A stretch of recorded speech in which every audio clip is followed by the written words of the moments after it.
Selamat pagi Bapak Ibu Guru dan teman-teman semua. Shalom. Sebelum kita mendengarkan firman Tuhan hari ini, marilah kita berdoa terlebih dahulu. Selamat pagi Tuhan, terima kasih ya Tuhan untuk anugerah-Mu di pagi hari ini ya Tuhan, sehingga Engkau menempatkan kami di tempat ini ya Tuhan dengan selamat. Terima kasih Tuhan, dan sekarang kami mau mendengarkan firman-Mu, kiranya Engkau membuka pikiran dan hati kami Tuhan sesuai dan seturut dengan perkataan-Mu. Terima kasih Tuhan Yesus, kami mengucap syukur, haleluya, amin. Judul renungan hari ini adalah hidup dengan berhiaskan kekudusan, diambil dari Mazmur 29 ayat 2. Buat teman-teman yang punya Alkitab di gadget maupun di buku, kita buka bersama-sama di Mazmur 29 ayat 2. Mazmur 29 ayat 2.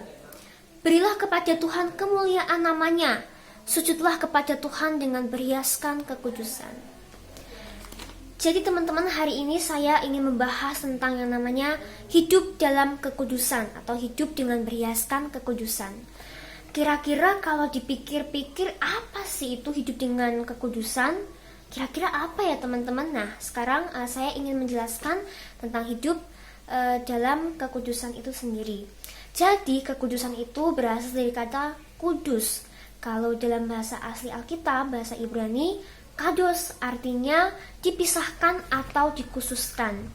Jadi di sini tuh Tuhan tuh pingin banget setiap hidup kita, setiap kita masing-masing itu berkenan di hadapan Tuhan, kita memuliakan nama Tuhan, kita menjadi serupa dengan Kristus. Dan tentu Tuhan tuh pingin banget memisahkan kita dari hal-hal yang buruk, memisahkan kita dari hal-hal yang jahat, dan tentu juga Tuhan pingin memisahkan kita dari dosa. Kalau dipikir-pikir juga nih, kenapa sih kita harus hidup kudus? Kenapa sih harus begitu?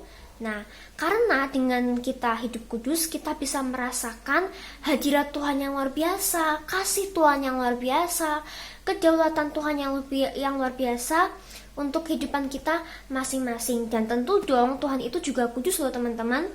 Di Imamat 19 ayat 2, di sini di Alkitab dikatakan bahwa berbicaralah kepada segenap jemaah Israel dan katakan kepada mereka, kuduslah kamu sebab aku Tuhan Allahmu kudus. Jadi Tuhan juga kudus teman-teman, Tuhan juga membenci dosa, Tuhan juga terpisah dari hal-hal yang jahat. Tentu dari sini Tuhan tuh pingin banget setiap kita masing-masing itu memiliki hidup yang benci dengan dosa. Karena seperti yang kita tahu bahwa upah dosa, sebab upah dosa ialah maut, terdapat dalam Roma 6 ayat 23 teman-teman. Jadi Tuhan tuh pingin banget kita tuh terbebas dari dosa. Tuhan tuh pingin banget kita tuh membenci dosa dan kita tidak melakukannya, sehingga Tuhan mau menyelamatkan kita dan kita menjadi ciptaan yang baru di dalam Tuhan. Nah teman-teman, tadi di Mazmur 29 ayat 2 itu kan berkata bahwa berhiaskan kekudusan. Jadi kekudusan itu seperti perhiasan teman-teman, perhiasan yang bagus, yang menarik, yang cantik, yang enak dipandang, yang menyukakan hati Tuhan, yang berkenan di hadapan Tuhan, seperti itu. Coba nih teman-teman, kita sekarang cek kehidupan kita masing-masing ya. Kita cek kehidupan masing-masing, apakah kita sudah kudus di hadapan Tuhan? Apakah pikiran kita sudah sesuai dengan firman Tuhan? Atau jangan-jangan melenceng dari firman Tuhan? Bagaimana dengan mata kita? Apakah mata kita melihat yang baik-baik sesuai dengan firman Tuhan? Atau jangan-jangan kita melihat yang enggak-enggak? Bagaimana dengan perkataan kita? Apakah kita sudah berkata yang baik, berkata yang membangun, berkata berkat? Atau jangan-jangan kita malah berkata kotor dan kasar? Terus bagaimana dengan sikap hati kita teman-teman? Apakah sikap hati kita sudah benar di hadapan Tuhan? Apakah sudah kudus? Atau jangan-jangan kita masih ada kesombongan, egois, terus kita punya kebencian, kemarahan? Coba yuk kita sama-sama koreksi hidup kita sendiri sehingga kita bisa berkenan di hadapan Tuhan. Di sini saya punya contoh nih. Misal nih, kita berbuat dosa di hadapan orang tua, misalnya berbohong sama orang tua. Berbohong sama orang tua, tapi kita seenaknya malah nggak minta maaf ke orang tua. Wah, pasti kita punya rasa ini ya, ketakutan, gugup, resah, nggak nyaman, kayak nggak aman juga, kayak kok ketemu orang tua takut dimarahin dan sebagainya gitu kan. Demikian kita juga kalau datang ke Tuhan tanpa adanya kekudusan, teman-teman. Kalau kita datang ke Tuhan tanpa adanya kekudusan, kita pasti kan ngerasa kayak, kok aku nggak layak ya, kok aku nggak dicintai ya, aku kotor banget nih, aku nggak nyaman, aku takut nih ketemu Tuhan gitu. So, hidup kudus itu sangat penting buat kita masing-masing, teman-teman. Karena dengan kita hidup kudus, kita tuh berkenan di depan Tuhan, kita menyukakan hati Tuhan. Kalau misalnya kita belum hidup kudus, yuk mulai sekarang kita bertobat dan kita mau menjadi anak-anak Tuhan yang sesuai dengan firman Tuhan dan serupa dengan Kristus. Lalu gimana sih caranya kita hidup kudus? Apa sih yang kita lakukan?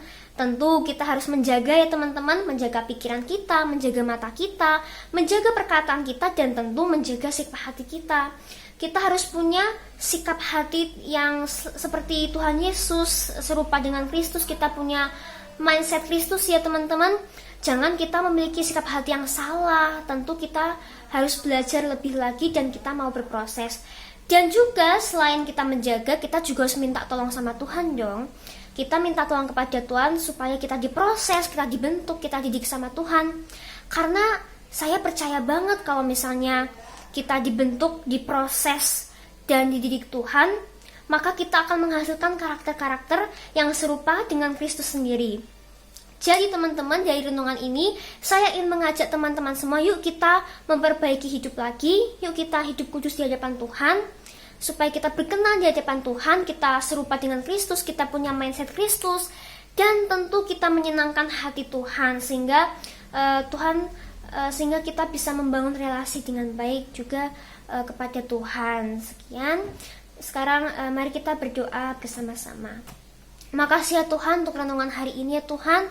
Kiranya Engkau selalu mengingat kami tentang yang namanya kekudusan dalam kehidupan kami ya Tuhan. Kiranya dari hidup kami ya Tuhan menghasilkan buah-buah yang baik, menghasilkan karakter-karakter yang baik sesuai dengan firman-Mu ya Tuhan. Terima kasih Tuhan, dan sebentar lagi kami mau mulai pelajaran. Berkatilah kami ya Tuhan dari awal sampai akhir. Terima kasih Tuhan Yesus. Haleluya, amin. Terima kasih semua, selamat belajar. Shalom.